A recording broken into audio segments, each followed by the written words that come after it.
Hello and welcome to the Media Pod. Ed and Dave here, Ed and Dave with you with a new release edition of the Media Pod. Still getting used to this new format, and this is very exciting to be uh, getting up with technology 20 years later. Right. I had to make sure I had this with me. Now we're gonna have to open up that Cafe Press account so we can make some new Media Pod product. Yeah, how much money had you made on that one? None. Nobody. The only person that bought anything was me from the Cafe Press. Oh, well, maybe did you get to pay yourself back a few bucks? No, No. because I was spending it. I don't know how that worked. I have to look it up again. But tonight we're doing one of the segments we did on our show, which was very popular, which is the new releases. We used to call it the DVD segment at first, but now it's new releases because there's 4K and other. Do they even do them on DVD anymore, or is it all just streaming? And There is still what they call physical media being produced, and a lot of the DVDs still at Walmart. People are buying. I'm sticking with the Blu-ray format. I just threw out my DVD player. Oh no! Well, I had it for about 15 years, and I used it 0 time. Oh no! So Don't bring out a. Finn already has YouTube. If anybody has any VHS players, don't throw them out. Let us know because we still have tapes we're going through, and that is a rare thing these days. Right. And by we, you mean you. Right. I think Speak up. I think I have 2 here, so that should hold me for the rest of the time as long as they hold up. Now, why don't we get into our new releases here? Oh, all right. Now, how we're doing it here, we used to watch it on a TV from a DVD, but now I send Dave an email with the pictures in it, and that's how we're doing it now. You at home are going to see the full image on your screen of the release. Oh, so you're not even going to see us. You will not see us unless we come back for a long discussion. Okay. Well, that's that we can bonus and not see us. So here we go. Do you have your number 1 release, Dave? If it's Westworld, I do. It is. Now, this is the old film. Is this from the 70s? This is from 73, I think. Not to be confused with the highly nudity one of HBO, was it? Yes. That one, I never got into that, although I would fast forward to the nude part. Yes. That's what Mr. Skin is for, though. Oh, God, fast forward. Now, this is an Arrow release and decent new cover, I guess. this was Yul Brynner, right? Yeah. This is 4K release. I'm not upgrading to 4K at this point. I have a whole collection of Blu-ray and they look fine. They're beautiful. Next one. I didn't even know this was out there. I only watched this one. Oh, animated. It's an animated Spaceballs. No. Okay, well, I would have watched the other one because I did like that young Daphne Zuniga back then. I think she was in The Fly too. Right. But I remember getting all hot and bothered over her. I don't know why, but I always thought she was really, really hot and sexy. And I can say things now on this channel. I could say things like, "Oh, I wanted to bang her so bad." Yeah, she was on, I believe, Melrose Place also. Well, that I don't know. Yeah, we're talking about TV. I'm out. I only know like 60s and 70s shows. That's about it. But yes, animated. That's okay. Didn't even know that was there. When was that? I want to say like in the 80s after the movie came out, I think. Huh. Okay. Some original voices, and I believe one of them was Daphne Zuniga. So would you get excited by a cartoon? I'm looking here. She's got a kind of open top here that was more revealing than the real one. So maybe. And it looks a little bigger than her Yes. and perkier. But I don't care. I'll take him any which way, Ed. Yes. Especially at my age now, when the pickings are slim. Now, our next one is one of those odd releases you only see when I go through the list for the show. Now, is it "Oy gay, my son is gay," or is it "Oy vey, my son is goy"? Gay, I believe. Okay. Then That's not Lainey Kazan, is it? I don't know. Because I've never heard of this film. This is why we like to do the new releases, because we run into things like this. And this is Smoke and Mirrors. This is a documentary on Tom Savini, who did, yes. And this is a special Blu-ray edition where we have guests. I see one of them is Alice Cooper in there. Yes, I saw that. And That would be a good draw for me, along with Tom Savini. I do like the effects of that Tom Savini did back in the early days, the makeup and the creatures, and then having the addition of super duper Alice Cooper is always good. so that might be interesting to watch. Now, and that- I wonder, are these available like to stream, or like YouTube would have these? I wonder. yeah, this is another thing. These are out on physical media, but they might be up on streaming or sometimes on YouTube or even Tubi. A lot of things seem to wind up on. Including, I love these.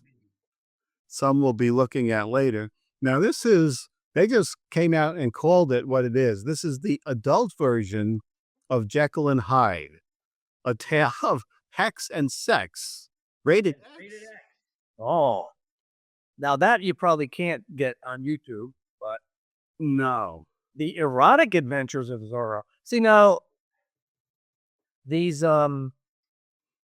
this cover looks like something you would see out of the 50s or 60s. But I'm wondering if it's more modern than that.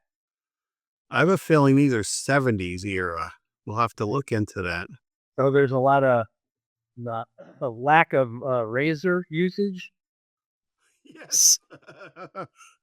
Speaking of that subject we were just talking about, The Door and the Floor is our next one. Okay. I have no clue what this is. I've never heard of it.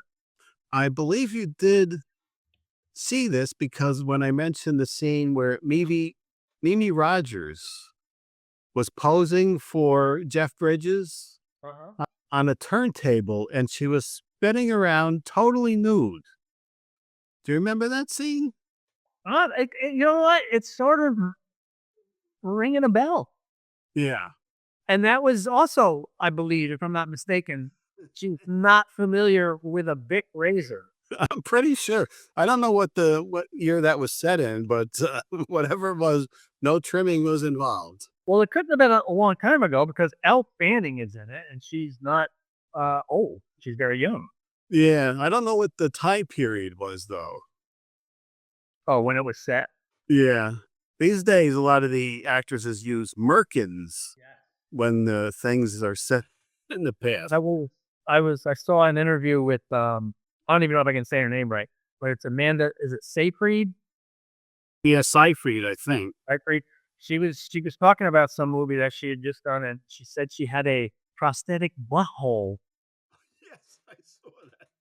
So my question is, how graphic is that film? Are they showing a prosthetic butthole? Because if they are, I might want to check that film out to see her prosthetic butthole. So I'm gonna have to see where this film is available. What is it called? Testament of Ann Lee. I wonder if it's got to do with like the Shakers or the the Amish or something. Yeah, I don't think that's out yet because that's not showing up over in Mr. Skin from MrSkin.com. It says it's a musical drama. Ah. What's cool with buttholes? Apparently. I had no idea, but we'll see.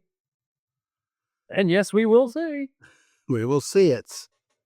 The next one up here. Oh, I can buy it on Amazon, on YouTube for $20 if I want to see a prosthetic butthole. It must be out then. It must be so new that Mr. Skin isn't covering it yet, so to speak. It looks like it's on Hulu. Oh, I'll have to check that out because I have the Hulu as well. okay. All right, let's move along. Let's move on. Now, we just had 4K releases of the Pink Panther movies. The original with Peter Sellers. Yes, they didn't. The horrible one with Steve Martin doing a terrible, horrific accent and and they made 2 of them. It was awful. Now, I do like Steve Martin, but I can't watch those. That's a sacrilege, those Pink Panther movies. I remember those Pink Panther movies with Peter Sellers were mid-70s. I mean, he did one in 1964, I think was the original. Alan Arkin did a version of it. But he did original one in, I think, 64. Then he came back to a series of them in the mid to late 70s, 75 to maybe 78. And at that time, my father was still alive. Not much longer, though. And I remember I've never heard and seen that man laugh at far. He was sitting in his recliner with his arms wrapped around his knee, laughing hysterically, and his tears down his face. And if you really, I mean, I don't think it's kind of a today type of comedy, but if you just sit there and study those films and the absurdity of them and the borderline racism. Remember anything that he was laughing at hysterically? Any particular scene? Just that, no, that there was a steam bath scene where they were or a sauna and the door got opened and they were sliding. They couldn't get their balance. There's, he's wearing all these different types of disguises and he's in an elevator and the disguise leaks and everyone thinks he's passing gas. That's the last one. And then,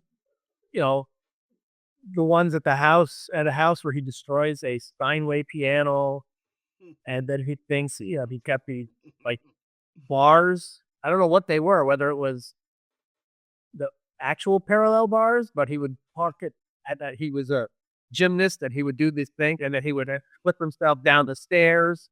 Just all these stupid things.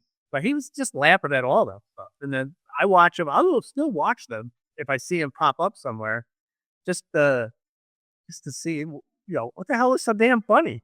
And it's fun. It is fun. I like the stupid comedy. Yeah, I got the Blu-ray version of the new release of the Pink Panther Strikes Again because that's the one. That's my favorite one, and that had all those things. The piano, that was a priceless Steinway. Not anymore. Not anymore. And does your dog bite? Does your dog bite is in there? Yep. Yeah, that's I recommend people over the age of 50 to watch that. You young folks, not that you're watching this show, but you young folks, I don't think they would appreciate that comedy. I don't think they would like it as much. But it's just dumb comedy that, Three Stooges like. Yeah, I think the kids would like this one more than the other one. The first one he came back with, there wasn't a lot of Clouseau in it. It was more of the stealing the diamond, and then there was less Clouseau in that one. I don't know which one that was, but is that the one where he goes to the house and the woman opens the door, and she couldn't stop laughing at him, and they kept it in. Yeah. She was hiding behind the door while someone else was talking to him, and she's laughing. And they just said, I think that Blake Edwards directed him, and he just, she can't not laugh, so we're just keeping it in. Mm-hmm. But yeah, those are great. Those are great films. Next one up, we're getting in that time frame. This is the 10 Commandments. Oh, Looks that was like, pretty big for its effects in the day. yeah. Is that was this Cecil B. DeMille's last film? I believe it was. Yeah. As a director, because he was directing even in the silent era. And this was what, 1958? Yeah, I think it's 6 or 8. And we're still every Easter season, Channel 10 or ABC shows it from 7 till 11:55. Where's the Moses now? Now, next up, I see the Warner Brothers archive is putting together a lot of these 4-movie collections on Blu-ray of various old stars, and these two here are Gene Kelly and James Cagney. Yeah. I'm more of a Cagney guy than a Gene Kelly. Gene Kelly was fine. I don't really like any of his. Oh, Gene Kelly? I didn't care. I mean, musicals, not my thing. The one with the dancing mouse. That was the best one, I think. I don't even know which one that was. American in Paris, maybe? No, it's not that one. I don't think it's any of these that are here. Is this a good collection of James Cagney for a James? Let me get down to that. Oh, Angels with 30 Faces, great film. Great film. 1930, I don't know, 8 maybe. Yeah, that's a really good film. Public Enemy was one of his earlier ones, 1931, and White Heat from 49. That's a excellent. They're all great. Good to meet Cagney. Nothing to do with Dandy. It was a great film. Cagney, I think Yankee Doodle Dandy is from 42. There's a little scene at the end. He plays George M. Cohan. There's a scene at the end where he's at the White House with Roosevelt, and he's walking down the stairs, and he ends up tap dancing down the stairs. But as the story goes, the director said, we don't want to be doing that because that's going to be too much trouble, and we don't want you tripping and falling. And Cagney basically said, I'm doing it anyway. And he did it. Because he was originally a song and dance man who just happened to be a good gangster actor. But all 4 of these, if I was to rate them in order of my favorites, I would go Public Enemy, number 4. Ooh, Angels with 30 Faces, 3, White Heat, 2, Yankee Doodle Dandy, 1. But they're all great. They're all great movies. And not that it's a great one, but he also did the Lon Chaney, right? Oh, Man of Yeah. 1,000 Faces. Yes. Yeah. No, that's pretty good too. You'd be hard-pressed to find a bad Cagney film, to be honest with you. I mean, Strawberry Blonde, Man of 1,000 Faces, just 1, 2, 3.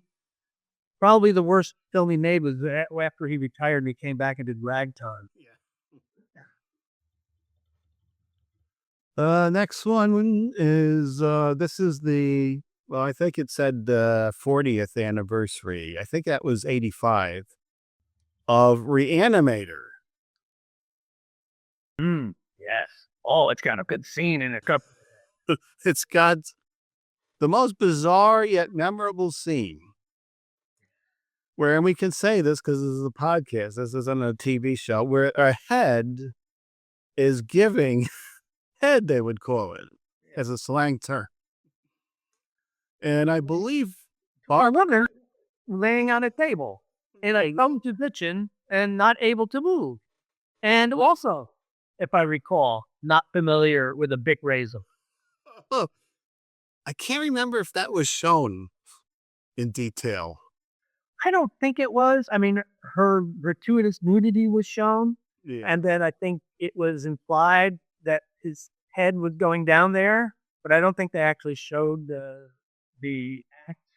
Yeah, it was a side shot, and he was disturbed. He was just starting to go down, and somebody came in the room or something. Oh, that's a great scene. I believe Barbara Crampton is going to be at the next Chiller show, as I recall. Where's that Chiller show at? That is in New Jersey.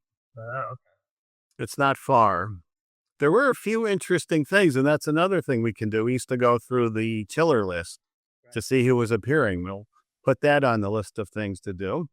there you go. Naked Gun from the files. Fourth one? Yes, the movie. And you're better than the new one. The new one is next up. Now, that got so many good reviews, and I probably wouldn't have gone to see it except it got so many good reviews. So I said, why don't we go, Tate? And we went. And the best thing that come out of it was, as you see in the Naked Gun picture above it, is the little beaver popcorn bucket was the best thing to come out of the new movie. That movie was freaking horrible. There was one good scene. Do you remember that? Was it the shadow scene? Yeah. Right. That was it. But the original with Leslie Nielsen produced what I think, along with a TV series called When Things Were Rotten. It produced a great television show that only lasted, 8, 10 episodes? Yeah. Because people couldn't keep up with it. There's too much going on. But it was great. I mean, I still, to this day, remember a shootout and the camera going back and forth to each one of them. And it turns out as the camera pans back, we're about 2 feet from each other. It's a great shot. And then they had the mug file where people would go in, pull out mugs to pour their coffee in at the, it's just, they're too stupid. They can't keep track of stuff. But yet, they now make TV series with 18 different plot lines throughout them. But they couldn't keep track of a mug coming out of a fire cat. But the original was great. The new one was terrible. Terrible. Now, this next one is Together. I see this popping up somewhere. It might be Hulu. Have you seen this pop up? I have not. I don't even know what this is about. Oh, aren't they married, Alison Brie and Dave Franco? Yes. Okay. And something goes on. I don't know what it is, a potion or a magical thing, where when they have sex, and we can say that word on, I can't, when they have sex, their bodies actually merge. And I believe there was a shot talking about that fake butthole where they wanted to see the penis merging with the vagina. So they had to get a fake penis and vagina, I guess. And somehow they showed that. I guess we wouldn't have the actors do that, but we had that. And then they merged together. Why wouldn't they just hire porn stars just for a close up of that? I suppose you could. Well, why wouldn't you? Why go through the trouble of making these things when they're already built into the people? You can just hire them. I'm sure they would be happy to do it for $5,000. Here, go at it. Yeah, they went out and got rubber items to use. Okay. Okay, let's wrap up this show then. That's it for the new DVD releases and 4K. And remember, get your hiney checked. Even if it's a prosthetic butthole, get it checked. Okay. And I gotta look that up to see if I can find that on Hulu. I'm not sure if it's really on there, but I'm gonna look it up. Okay. All right, everybody. We will see you next time.